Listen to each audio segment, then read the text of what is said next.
Welcome back to another Testudo Talk podcast. Instant reaction. Maryland football just lost to Illinois here at CQ Stadium, 27-24 on a walk-off field goal. Andrew, this was a pretty disappointing loss. That would probably be understating it. For anyone that listened to our preview podcast, we both predicted Maryland to win this game somewhat comfortably. From the start, it just didn't feel right for Maryland. This was a big letdown spot after that Ohio State, that emotional loss. I know you've been talking about, your thoughts on this game throughout the night, so I'll just put the ball on the tee for you and let you, kind of give your thoughts here. Yeah, Maryland played like shit. It was an embarrassing performance.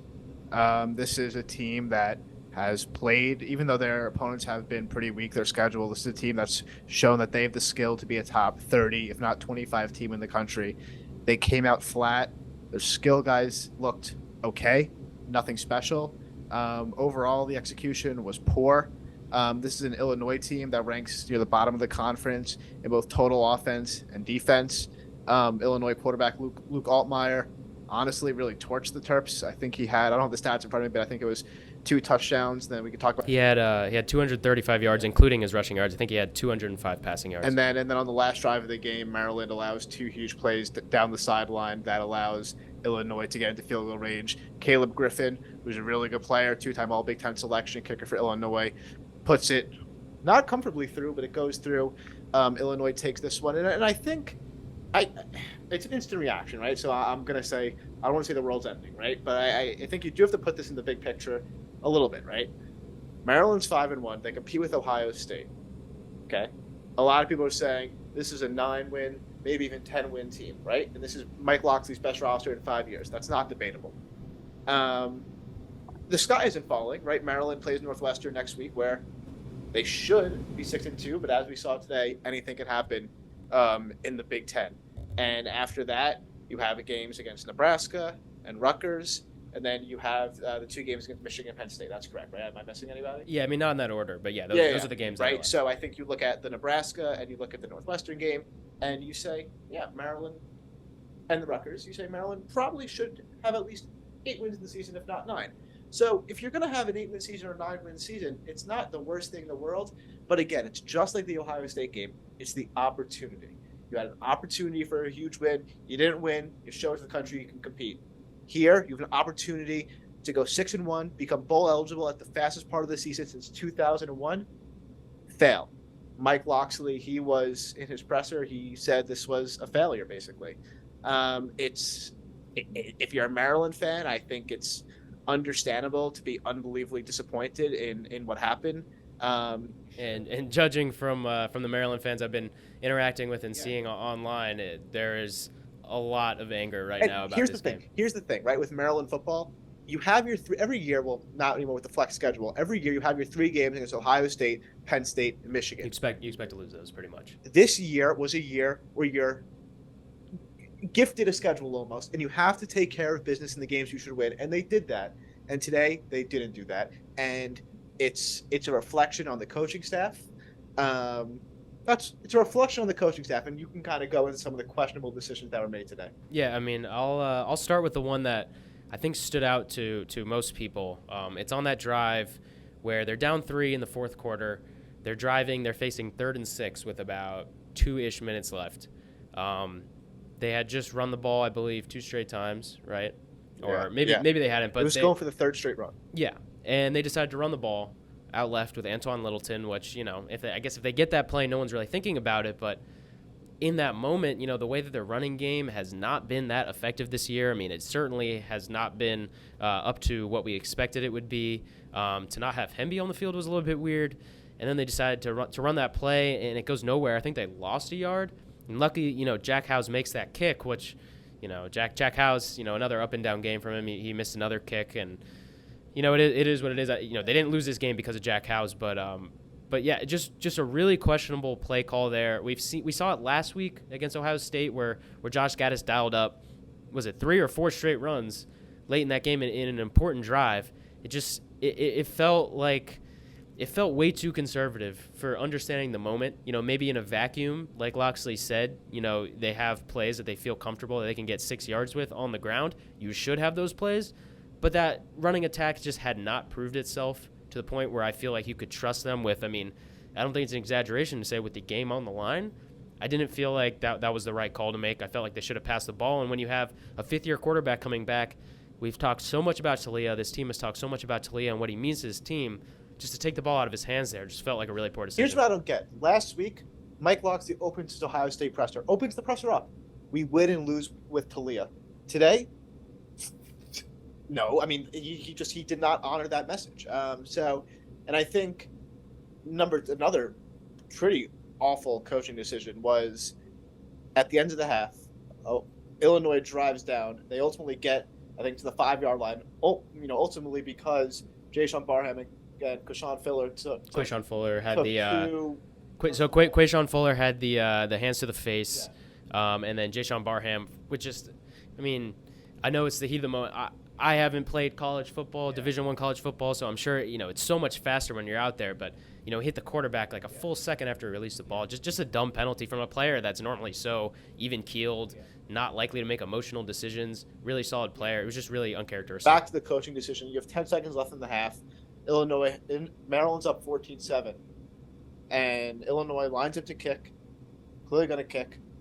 9 seconds left. Mike Locksley calls a timeout. You're icing a kicker for a 21-yard field goal. A really good kicker too. It's not a guy that's like makes no prone sense. to miss that. And then Illinois, they go for it. They're why not? You're underdog. You're 2-4 in the season. They go for it. Like 40 extra seconds to call up your favorite short yardage play. And they get a touchdown, right? So that's a coaching decision. That makes no sense. All right, so we've gone over 2 coaching decisions that make no sense. Now let's go over, in my opinion, the play of the game that ultimately derailed Maryland, Caden Prather. Go ahead. Remind me of that one. I'm so stuck on these coaching decisions. I forgot about that. Are you talking about the fumble? 2 minutes left in the half. Maryland's up 14-7. Caden Prather catches the ball, gets down to Illinois' 28-yard line. Maryland has a legitimate chance to go 21-7. He's going to the ground. You're up. Yeah. So another one of those moments, late in the first half.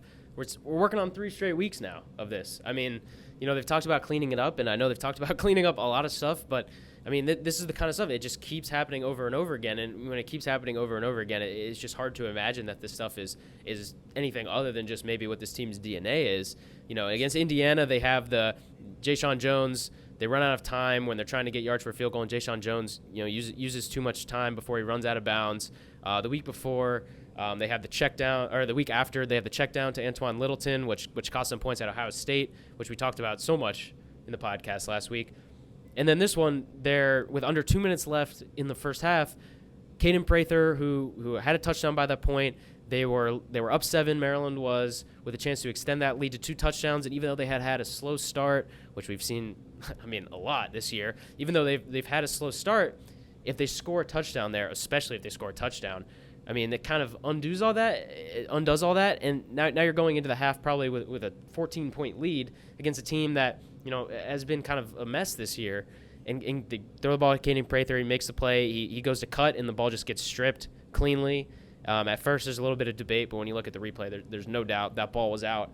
It just plays like that, and that was right before the personal fouls and then the timeout that resulted in the touchdown at the end of the half. It was just a nightmare 2 minutes for Maryland, and it just so embodied what this game was all about for them. Just the self-inflicted wounds, the combination of poor coaching, poor execution, that results in Illinois hanging around much longer than Maryland should have let them, and it comes back to bite you. And we talked so much on the preview about how weak Illinois was, how much of a disaster their offense has been this year, but you wouldn't know which was the better team. You wouldn't know which team was 5-1 and which team was 2-4. Illinois just watch this game. Illinois was the better team. This was a game that Maryland should have coasted to victory in. Should have been bowl eligible, like you said. Should have been 6-1. And I know you talked about, you still look at the schedule and you don't want to talk about the sky's falling. And I won't say the sky is falling because I don't believe that. But yes, but it's like if we're saying like, okay, well, you could beat these teams, you could beat Rutgers, you can beat Nebraska or whatever. But if you put up a performance like this, I mean, Rutgers might be bowl eligible. I don't even know, but Rutgers is off to a pretty good start. Nebraska's on the road. Northwestern is, Northwestern's not good, but like, I don't know. After this game, I can't confidently say that there are any gimmies left on Maryland's schedule. And, they'll make a bowl game for sure. They'll probably win 7 or 8 games, but it just feels like in this season where it's supposed to be different and this is supposed to be Loxley's best team and they're supposed to take advantage of that, it just felt like this is the kind of game that can't happen. This felt like the same old Maryland from past couple of years and the kind of game that, maybe they would have lost a couple of years ago, but you would hope by this point was out of their system. But, I guess not. I guess, it's probably a better team on paper, but I don't know. From what they showed today, I think this game, I lost a ton of confidence in what they can accomplish this year. Emmett, do you want to know why Maryland football is such a frustrating program? Go for it. Past 2 years. Settle in. Past 2 years, and even the past multiple years, 3-1 starts, 4-1 starts. Beat West Virginia, have someone against Texas. Middle of the season comes. The past 2 seasons, right, when Maryland's had a pretty good roster, let's go over this. Last season, Last season they didn't have hold on. The midway point of the season comes. It's the 6th game of the season against Purdue. You lose. The season before that, your 6th and 7th game of the season, you lose. This season, midway point, they lose. Every time Maryland, they start off hot and they show some promise. There's this middle of the season struggle that kind of brings them back to earth. Maryland's in the 6th and 7th game, so the midway point to the end of the first 6 games and the start of the last 6 games over the past 3 seasons. Maryland has, including this, has lost 6 of those 7 games. That is a crazy number, and I think that's why the Maryland fan base gets so deflated by this Maryland team, because they show you hope, and then they suffer a back-to-back loss. That's just so disappointing. And specifically to this season, right? And so now you have back-to-back losses. But Maryland against Ohio State, they're up 10-0. They have the ball. They're going to get the ball to start the second half. The ball's in their court, quite literally.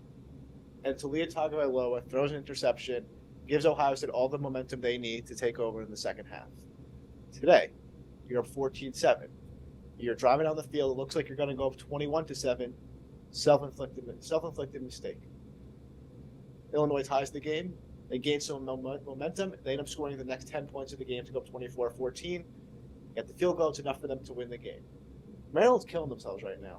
It's not the other teams that are beating them. Maryland is beating itself. And that's why these past 2 games have been so disappointing, because the opportunity. This season was an opportunity. These past 2 games have been an opportunity.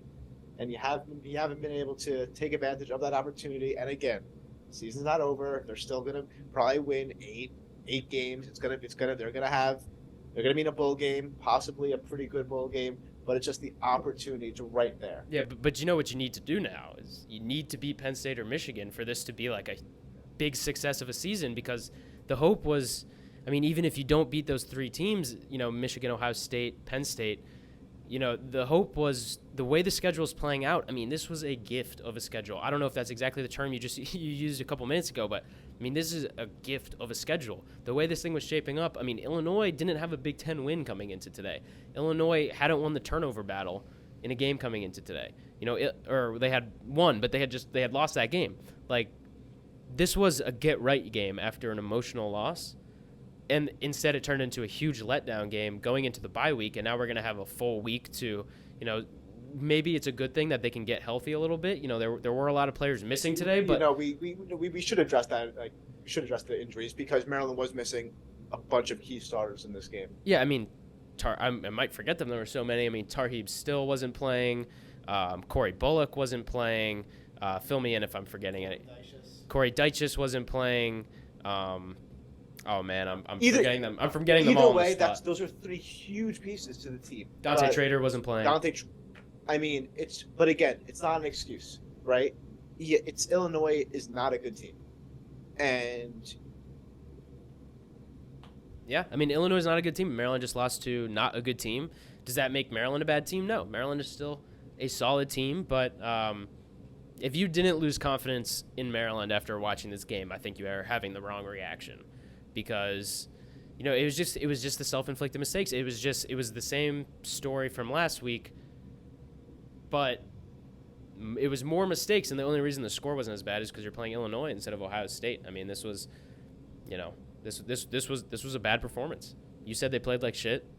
They played like shit. This was a terrible performance for Maryland. I mean, like what can we say? And the bye week is coming at, I guess, the right time because maybe you have a chance to stop this downward spiral a little bit, get healthy. The second half of the season is obviously going to be huge, but I mean, I saw the same 3 words online on Twitter from all the people tweeting at me, tweeting at Testudo Times, and there were a lot of people doing that, and thank you for all doing that.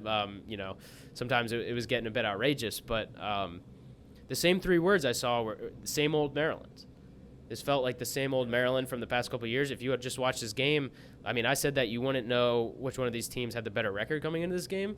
I mean, if you watched this game, I would have thought I was watching the 2021, 2019 Mike Loxley teams from the way they were playing and shooting themselves in the foot in this game. And it was coaching, it was playing, it was everything. It was just a perfect storm. And maybe it says something about Maryland that they have to play that badly in order to lose to a team like Illinois. But at the end of the day, they played that badly and they lost to a team like Illinois. So I don't know if there's really much else to say about that. Here's what I'll leave everyone with. I grew up in a Maryland Terrapins household, and I've been watching this team for many years. And football's always had this sense of disappointment to it, right? And it's always false hope, if you will. And today kind of epitomized that. And just to go back to what's happened in the past few years, right? Including today, in the latter half of the season, Maryland is a combined 5-8. That's really bad. Wait, repeat that one again? I'm not sure I'm following. Over the past 2 years, including today, in the latter 6 games of the the season, final 6 games of the season. Not including bowl games, I take it? Not including bowl games, Maryland is 5-8. Yeah, I mean, part of that is schedule. But yeah, I mean, it's just something about this team that it's what we said in the preseason about Talia Tagovailoa, and I think it can be extrapolated to this team and really just to this program. And this is going to go down probably as us. We're talking like the sky is falling. Who knows what will happen with the rest of the season? But like, it just feels like this team is incapable of putting together 60 minutes of consistent effort. We've seen the highs. We've talked about the highs on this podcast. We've talked about the lows, but it feels like every game is like these ebbs and flows. It feels like we're both, this is our 4th year as students here, and I know our first year was a bit screwed up, and in terms of how many football games were played and stuff, but like, I mean, I can't remember a game other than maybe like when they played Howard a couple years ago, when they played Rutgers last year, because that was just embarrassing for Rutgers, but like where they've been the better, like full 60 minutes, Maryland, better team.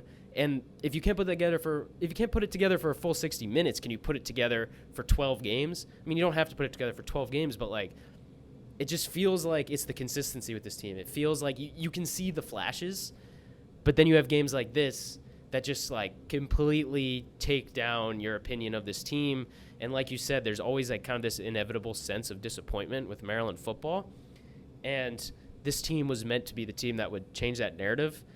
And it feels like, I mean, we're not going to give up. We're going to keep covering this team, obviously. And, I'm really excited to do that. There's a lot of great games on the schedule, and people should still be really excited about Maryland football and where it could go. But, I mean, there was not a lot of people in the stands today, partially because of weather. But there were not a lot of people in the stands today. Like, I mean, there's going to be a lot of people that just check out after this game that are just going to be like, when's basketball season start? Like, it feels like that kind of performance where it's like you're going to lose a lot of the fans that, you've been clamoring for, that you had a chance to kind of win back. And I think people can kind of accept when you lose to Ohio State. But when you lose to a team like that in that fashion, it's just such a gut punch. I mean, we're shortly after the game, so obviously it's very raw and like we're stuck in the instant reaction portion of it, but it's hard to see in like a week that I'll be feeling anything other than just like disappointed in the way this team played and disappointed in this result, and not extrapolate that to what I feel about what they're able to accomplish the rest of the season. Yeah, overreacting is so fun, but no, that's the best part about doing this podcast. It is. We can overreact as much as we'd like. In all seriousness, I know we laugh, but you mentioned how the fans kind of check out. It's kind of a yearly thing with Maryland football, and they kind of say, when's basketball season starting, right? That's a problem, I got multiple texts from different people saying, basketball school, we're a basketball school. I'm not going to any of the football games anymore. No, I got 2 texts in the fourth quarter. Well, whose basketball's coming soon? And I said this to you. I mean, this is going to be a great basketball matchup, Maryland versus Illinois, which I guess I'm feeding right into that narrative, but that's going to be a fun game. No, it's just disappointing because the potential's there for this program, but I mean, there has been a letdown game each of the past 3 years. This was a tremendous letdown, and I don't know. It's Maryland football. It's not even a letdown against like a good team though. That's what makes this so disappointing, is that this was a letdown against a team that, I mean, not only should you have beat them, you should have beat them convincingly on NBC. I mean, Maryland should stop playing national TV games, because it seems like every time they're playing national TV games, they put out a performance like this. It's pretty, I mean, let alone the Maryland fans, like for everyone else watching, they're like, oh, Maryland sucks. If this is the first game they watch them, I mean, everyone was probably watching Oregon, Washington, but like, yeah, I mean, there's a lot of people watching this game, watching the Ohio State game, which they actually played all right for part of it, but watching the Charlotte game, like that are watching these games and being like, Maryland football. Why are people hyping them up? Why are people talking about Maryland football as one of the better teams in the Big Ten? I still believe that they're a top, 5 team in the Big Ten, but I mean, especially after what we saw from like Iowa and Wisconsin today, I mean, the Big Ten West is a disaster, and Illinois was 0-3 in the Big Ten West. I mean, it was, I don't know what the final score of that game was, but it was 7-3 going into the fourth quarter, Iowa, Wisconsin, which is like, I could do another 20-minute rant on the Big Ten West, because that's just so hilarious to me. But yeah, I mean, just what a gut punch of a loss, and what a terrible time for it to happen. Yeah, it just seems like worst case scenario for it to happen at this point in the season. That's the way to summarize this loss. It's disappointing. It's demoralizing, but the season isn't over. Maryland is on a bye week next week, which gives us some time to talk about some basketball coverage. Yeah, we got Basketball Media Day is next week, so we'll try to have some podcast content coming out from Basketball Media Day. Hopefully talk to some of the players, coaches, get everyone involved, get everyone excited for basketball season, which is coming up soon. Obviously, this is a football reaction podcast, so we're not going to talk too much about that, but yeah, it's exciting that you have that, and even if you feel like the sky is falling for Maryland football, just know that there's still a lot to be excited about. And basketball's coming. And please keep listening to the podcast, even if Maryland loses more football games. Yes, that's the most important lesson you should take from this game, is keep listening to the Testudo Talk podcast. Maryland football had its disappointment, but Deshaun Harris-Smith and Jamie Kaiser are ready to lead the Maryland basketball program. Yes, you could be very excited about that, and there's still a lot to be excited about the football team. But they'll get a week off. Hopefully, they can get some things right and come out stronger at Northwestern.